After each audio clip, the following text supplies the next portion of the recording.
Coming up on Look Today, we have updates on the 2018 budget in Saratoga as we talk to Commissioner of Finance, Michelle Madigan.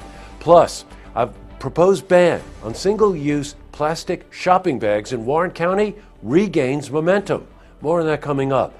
And the Greenwich School District plans to upgrade its classroom technology. I've got those details. All ahead on Look Today.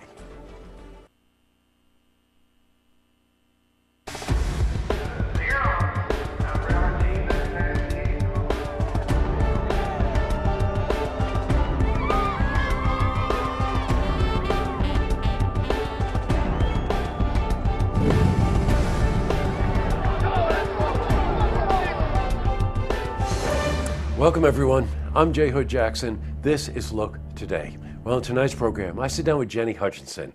She's educator for the Hyde Collection in Glens Falls, and she's here to talk about the holiday season at the Hyde. I also sit down with Pat Friesen. Now, she's chairwoman for an organization called Whispering Angels of Saratoga Springs.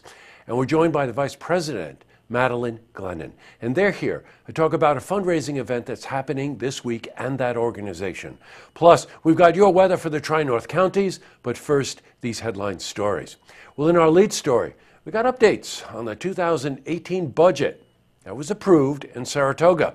Now, as we told you yesterday, residents of Saratoga Springs will not see increased taxes. Now, in the budget plan, Commissioner of Finance Michelle Madigan outlined an increase in reserve funds. Now, because next year's commission will have a new mayor and commissioner of public safety, increased funding will allow for more flexibility. Well, we spoke to Michelle Madigan about this. Overall, between assigned and unassigned fund balance, I used $2.5 million in this budget to make it work. Having said that, I did tell the council that that's not necessarily sustainable. Our fund balance is very healthy, so this year I'm very comfortable using that. But I did lay out a plan for the council for 2018 on projects that we need to look at in order to grow our revenues and cut our expenses. Now, since we were speaking to Michelle, we asked her if she would ever consider rescinding the health care insurance for the life of commissioners who serve at least 10 years on the board and are over the age of 55. Here's what she said.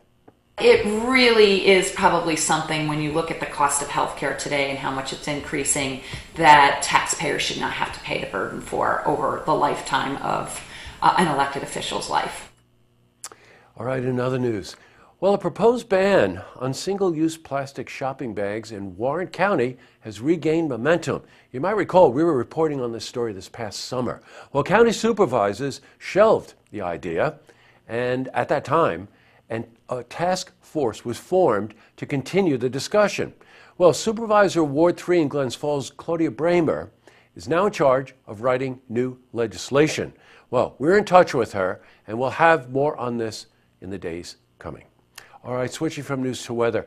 Well, today saw more clear skies, and let's see how the rest of the week is shaping up. For a more detailed look at our weather, let's head to the Glens Falls Weather Center for a look at your first forecast.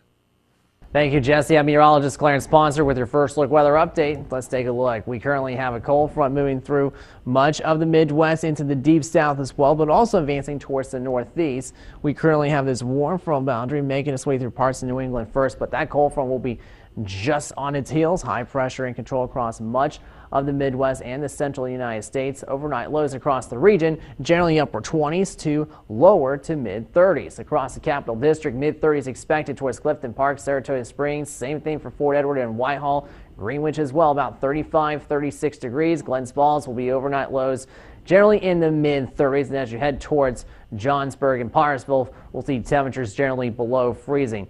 So we're going to see we'll see some rain and snow showers likely with little or no accumulation expected. Then we'll see mostly sunny skies with a high of 43 at the door, mid upper 30s with partly sunny skies. Wind chills, though, in the lower 30s, so make sure you dress appropriately if it's already cold enough.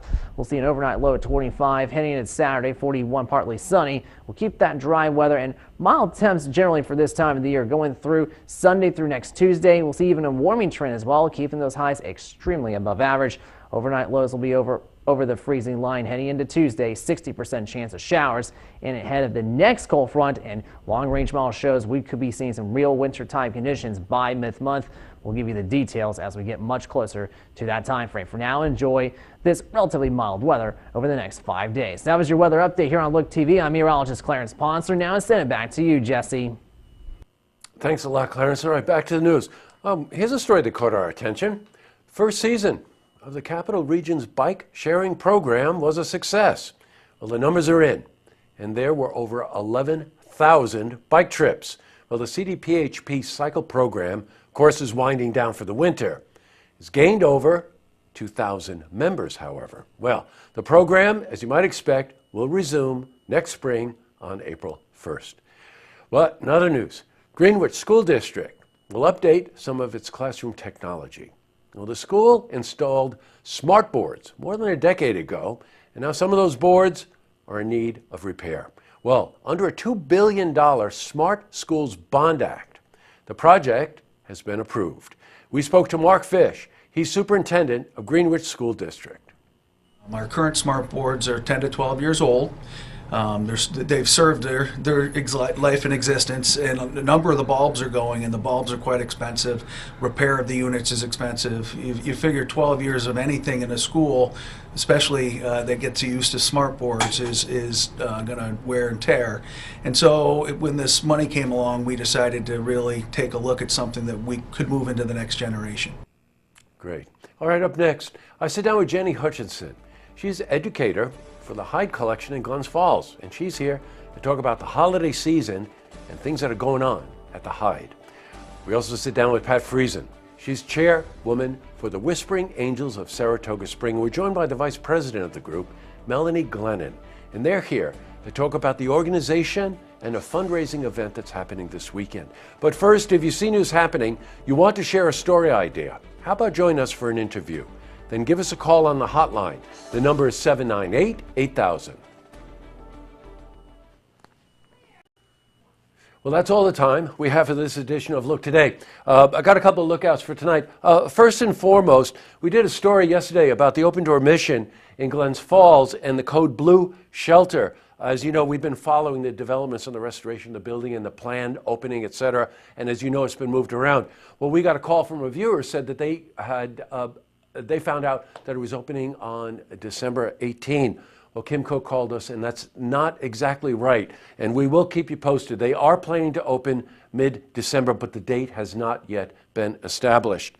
Tonight on Look TV, it's sold. That's our call-in auction program. Great estate jewelry and coins. Perfect, unique gift for the holidays. Another note, Festival of Trees. The gala is tonight, but tomorrow, Friday, Saturday, and Sunday in Glens Falls at the Queensberry Hotel, affectionately referred to as the Q. It's a winter wonderland. You got to check it out. And the Victorian Street Walk is tonight in Saratoga. All right. Well, like I said, it's sold on Look TV tonight. And don't forget, tune in tomorrow night for the stories that matter to you. Good night, everyone.